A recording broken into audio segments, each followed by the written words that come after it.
Hello friends, welcome to our channel. ఈ వీడియోలో నేను ఆన్లైన్లో లార్జ్ ఫైల్స్ని సింపుల్గా ఎలా షేర్ చేయొచ్చో చూపిస్తాను. సపోజ్ మన ఫ్రెండ్స్ కానీ ఎవరికైనా కానీ లార్జ్ ఫైల్స్ అదే 10 GB 50 GB 100 GB అలా షేర్ చేయాలంటే మనకు గూగుల్ డ్రైవ్లో ఫ్రీగా షేర్ చేయడానికి కుదరదు కదా. సో ఇప్పుడు మనం ఫ్రీగా ఎలా షేర్ చేసుకోవచ్చో చూపిస్తాం. Let's see it. ఈ ప్రాసెస్ మొబైల్లో కానీ పీసీలో కానీ దేనిలో అయినా వర్క్ అవుతుంది.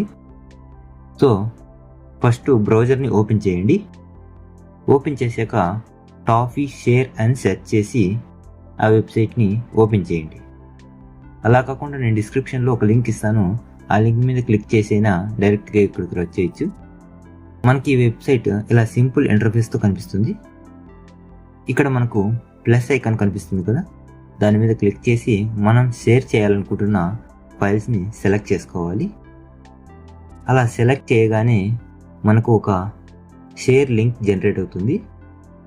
మనం దీన్ని వాట్సాప్ ద్వారా కానీ మెయిల్ ద్వారా కానీ ఎలా అయినా షేర్ చేయొచ్చు. ఆ లింక్ని అవతల వ్యక్తికి షేర్ చేయగానే ఆ వ్యక్తి ఆ లింక్ని క్లిక్ చేయమని చెప్పండి.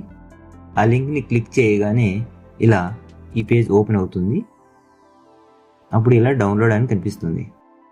దాని మీద క్లిక్ చేసి ఆ వ్యక్తి డౌన్లోడ్ చేసుకోవచ్చు. దాని మీద క్లిక్ చేయగానే డౌన్లోడ్ స్టార్ట్ అయిపోతుంది.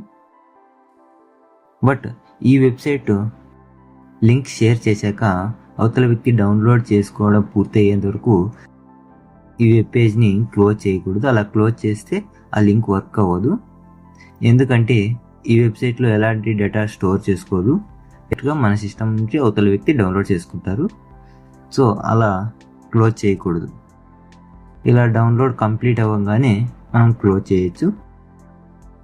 అంతే. ఈ విధంగా మనము ఫైల్స్ని ఫ్రీగా షేర్ చేసుకోవచ్చు. ఎంత జీబీస్ ఉన్నా ఎంత ఫైల్స్ ఉన్నా షేర్ చేసుకోవచ్చు. ఐ థింక్ ఈ వీడియో మీకు యూజ్ అయింది అనుకుంటున్నాను. వీడియో మీకు నచ్చినట్లయితే లైక్ చేయండి, షేర్ చేయండి, అలాగే సబ్స్క్రైబ్ చేయండి. ఇంకా ఏదైనా డౌట్ ఉంటే కింద కామెంట్ సెక్షన్లో కామెంట్ చేయండి. See you later.